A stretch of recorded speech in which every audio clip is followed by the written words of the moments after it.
Then letter C, paano mo palalaguin ang iyong pagrespeto? Clean up after yourself. Kung anong gusto mong gawin ng iba sa sarili mo, ay yun ang gagawin mo din sa kanila. Sabi sa Mateo 7:12, gawin ninyo sa inyong kapwa ang gusto ninyong gawin nila sa inyo. Si Walter Schwartz ay 7 taong naging customer ng Luby's Cafeteria. Kapag naroon si Walter, ay palagi itong nagmumura at nagdadabog.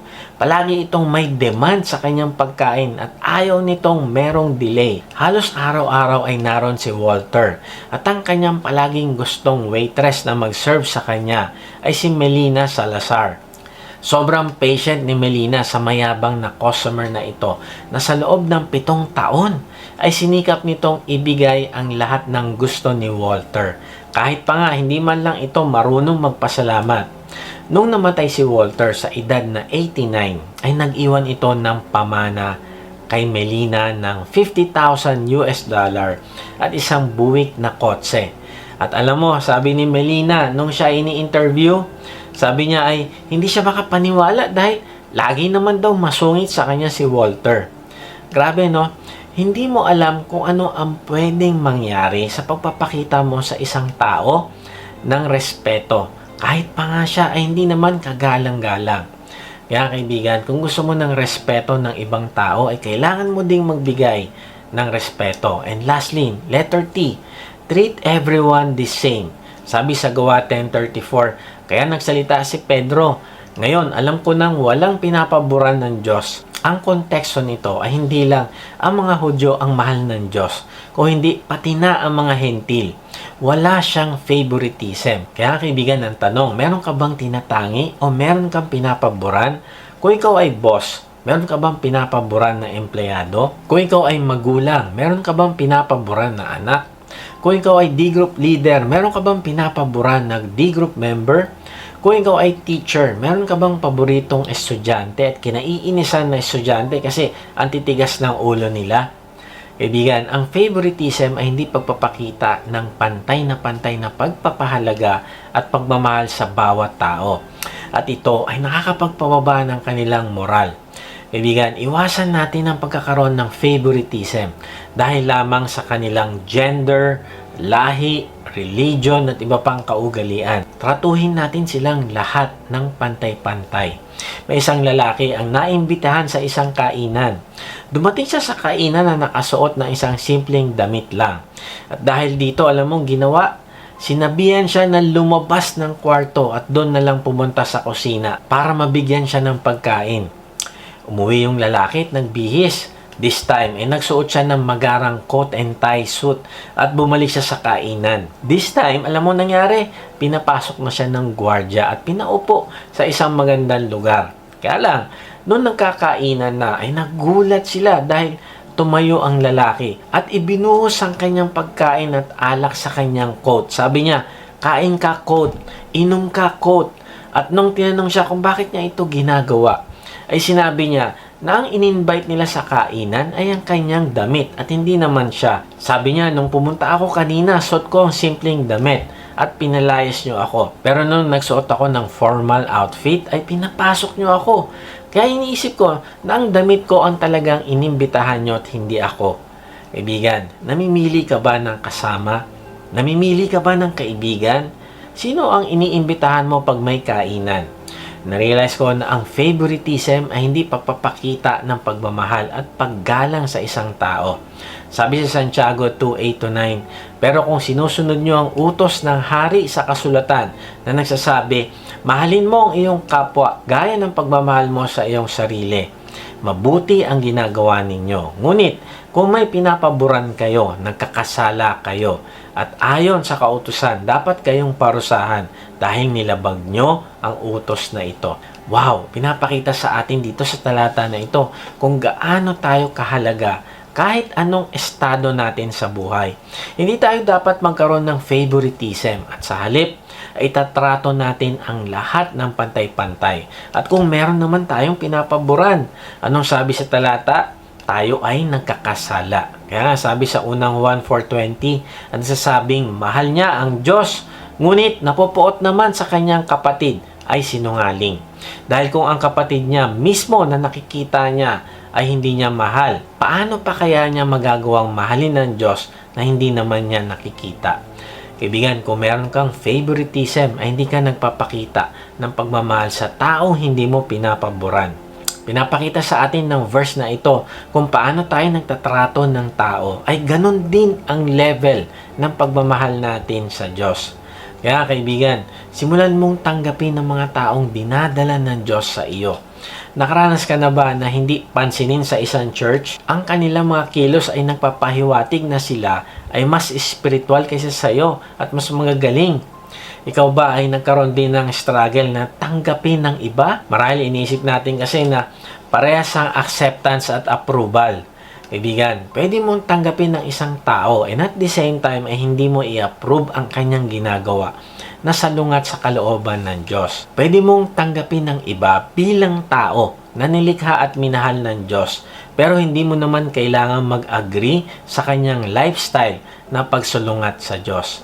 Sabi sa Romans 15:7, kaya tanggapin ninyong isa't isa gaya ng pagtanggap ni Kristo sa inyo para mapapurihan ang Diyos. Kaibigan, nung tayo ay makasalanan pa, ay tinanggap tayo ng Diyos. Kaya ngayon ay gagawin din natin ito sa iba. May nagsabi, the church is to be a hospital for sinners, not a hotel for the saints. Kaya kaibigan, tanggapin mo ang lahat ng klase ng tao dahil lahat sila ay binibigyan ng Diyos ng pagkakataon na maligtas. Kahit gaano pa kadilim ang kanilang pinagdaanan, ay tanggapin mo sila. Palakasin mo din sila upang makilala nila ang Panginoong Yesus. Sabi sa unang Tesalonica 5:11, dahil dito patuloy ninyong pasiglahin at patatagin ang isa't isa, katulad nga ng ginagawa ninyo. Kaya kaibigan, magpalakas ka ng loob ng iba at hindi ikaw ang magrereklamo. Ikaw ang magpapalakas ng iba at hindi ikaw ang magkokondena sa kanila. Ikaw ang magpapalakas sa kanila at hindi ikaw ang maghuhusga sa kanila. Kapag nadapa ang isang tao, ay huwag mo siyang i-criticize. Ano ba yan? Kristiyano ba yan? Hindi, palakasin mo siya. Patawarin mo at bigyan mo siya ng comfort. Huwag mo silang i-down at palabasin na mas righteous ka sa kanila. Alam mo ba na ang Panginoong Yesus ay ang best example kung paano itatrato ang lahat ng klaseng tao ng pare-parehas? Natandaan mo ba yung kwento sa John chapter 4 na kung saan ay nagkita ang Panginoong Yesus at ang isang babaeng Samaritano na nag-iigib sa balon? Narealize ko na maraming dahilan para hindi siya kausapin ng Panginoon. Una, dahil sa kanyang lahi. Hindi nakikipagkaibigan ng mga Hudyo sa mga taga-Samaria dahil ang turing sa kanila ay marurumi. Tapos, babae pa siya. Tinatrato ang mga babae noon na mas inferior at mababang status. Tapos, meron pa siyang maling gawain sa kanyang relasyon. At siya ay makasalanan pa. Pero tingnan mo ang ginawa ng Panginoong Yesus sa kanya. Siya ay kinaawaan, tinanggap, pinalakas, binahaginan ng kaligtasan, kinausap, minahal, at tinuruan kung paano siya magkakaroon ng relasyon sa Diyos. Now, ulitin natin yung Roma 15:7. Kaya tanggapin ninyo ang isa't isa gaya ng pagtanggap ni Kristo sa inyo para mapapurihan ang Diyos. Kaibigan, paano mo tinatrato ang mga taong dinadala ng Diyos sa iyo? Tinatrato mo ba sila sa paraang makakapagbigay ng karangalan sa Diyos? Kaibigan, simulan mo magmahal gaya ng pagmamahal ng Diyos sa iyo.